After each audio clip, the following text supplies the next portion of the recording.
அனைவருக்கும் வணக்கம். நான் என்ஜினியர் ராஜேஷ்.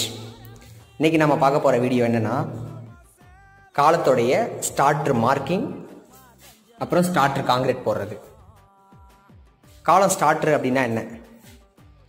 காலத்தில் பார்த்திங்கன்னா லைன் மாறாமல் மூலமட்டம் கரெக்டாக ஸ்ட்ரெயிட் பண்ணி செக் பண்ணி அதனுடைய பேஸ் அதை நம்ம கரெக்டாக மார்க் பண்ணி போட்டோம்னா தான் காலம் ஒரு பொசிஷனில் ஸ்ட்ரெயிட்டாக இருக்கும். ஸோ அதை கரெக்டாக மார்க் பண்ணி அந்த ஸ்டார்டர் போடும்போது ஜஸ்ட்டு காலம் பாக்ஸ் வச்சு ப்ளம் செக் பண்ணால் மட்டும் போதும்.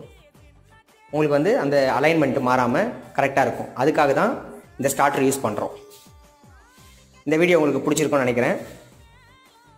கண்டிப்பாக இந்த சேனலை சப்ஸ்கிரைப் பண்ணுங்கள், லைக் பண்ணுங்கள். இது மாதிரி குவாலிட்டியான கன்ஸ்ட்ரக்ஷனுக்கு என்ன ஃபாலோ பண்ணுங்கள். நன்றி.